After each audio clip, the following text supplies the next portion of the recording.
ఆంధ్రప్రదేశ్కి law and order చాలా చాలా క్లిష్టమైంది.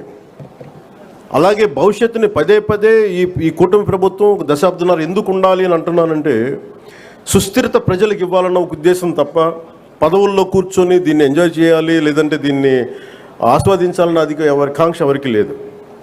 కానీ ఈ దుస్థితి నుంచి, ఎందుకంటే అనుక్షణం ప్రతిపక్ష నాయకులను చూస్తూనే ఉన్నారు, జాతీయ స్థాయి ప్రతిపక్ష నాయకుల నుంచి. ఓడిపోతేనేమో సడన్గా ఓట్ చోరీ అంటారు.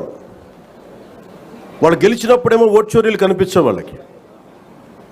గత ప్రభుత్వంలో కూడా చూసాం.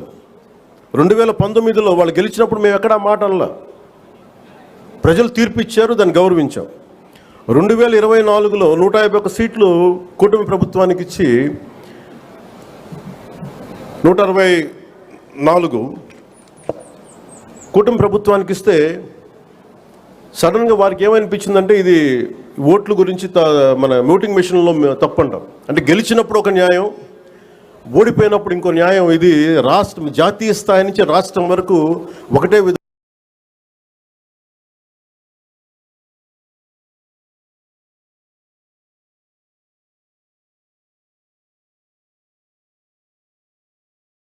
దేశాలన్నిటికీ కూడా అంతర్గతంగా అస్థిరత సృష్టించడం వాడి విధానం. మనం దాంట్లో అంతర్జాతీయ కుట్రలో భాగంగా చూడాలి ఇదంతా. ఎప్పుడైతే భారతదేశం అంతర్గతంగా బలహీనపడొద్దో, ఒక కోటని దెబ్బ కొట్టాలంటే బయటోడు కొట్టడం కంటే కూడా లోపల ఉన్నోడు తలుపు తీస్తే వచ్చే నష్టం ఎక్కువ. అందుకని ఎప్పుడు కూడా విదేశీ శక్తులు అంతర్గతంగా ఎవరున్నారు భారతదేశంలో, వాళ్ళకి ఎలాంటి ఇన్ఫర్మేషన్ ఇస్తే బాగుంటుంది, వాళ్ళ ఎజెండాని వీళ్ళందరూ మోస్తున్నారు. దీన్ని ప్రజలందరూ కూడా చాలా సునిశ్చితంగా గమనించాలి. ఇది ఏమైపోతుంటే ఒక్కసారి వాళ్ళని లోపలికి రానిచ్చామా, మీరు 2019, 2024 చూశారు. రోడ్డు మీదకి రావాలంటే భయాలు వచ్చినాయి ఒక్కొక్కళ్ళకి. ఈ రోజున కూటమి ప్రభుత్వాన్ని తిట్టడానికి ఎవరు ఇబ్బంది పట్టట్లా. దేనికంటే ఇది ప్రజాస్వామ్యం, దీన్ని గౌరవించడానికి ప్రతి ఒక్కరికి మాట చెప్పేది. మీరు ఒక బాధ్యతగా మాట్లాడాలి, సద్విమర్శను సంపూర్ణంగా స్వీకరించే పరిస్థితులు ఉన్నాయి.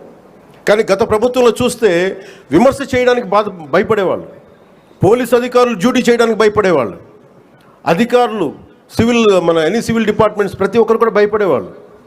అడ్డగోలుగా దోచేసుకున్నారు. ఇవన్నీ కూడా విదేశీ శక్తులకి ఇది ఆలవాలం అయిపోద్ది. వారికి కనుసైగలు వీళ్ళందరూ మెలుగుతున్నారు. వీళ్ళందరూ అలా చూడాలి దీన్ని. అందుకని ప్రజల్ని నేను కోరుకునేది, ఈ 79వ స్వాతంత్ర దినోత్సవ శుభ సందర్భంగా మీరు అంతర్గత శత్రువుల్ని ఒక కంట ఇప్పుడు మీరు కనిపెట్టి ఉండాలి. నేను కాకినాడ పోర్టు విషయంలో కూడా నేను అంత గొంతెత్తడానికి కారణం, చాలా మనం ఎందుకులే మనం వదిలేస్తా ఉన్నాం. ఆంధ్రప్రదేశ్కి 974 నుంచి 974 కిలోమీటర్ల తీర ప్రాంతం ఉంది. ఇది మన పెట్టుబడులకి చాలా మంచిది. కానీ అది ఒక్కసారి మనం సరిగ్గా లేకపోతే అది బలహీనత కూడా అయిపోతుంది. ముంబై దాడుల్లో కూడా అసలు ఏమాత్రం పర్యవేక్షణ లేని పోర్టుల నుంచి వచ్చేసారు, లేదంటే పర్యవేక్షణ ఉన్నా కానీ అమ్ముడైపోయిన వ్యక్తుల ద్వారా ఉగ్రవాదులు వచ్చేసారు. బాంబే దాడులు కానీ RDXలు వచ్చేసినాయి. ముఖ్యంగా ఆంధ్రప్రదేశ్ తీర ప్రాంతంలో పోలీస్ శాఖ చాలా బలమైన దృష్టి పెడుతుంది.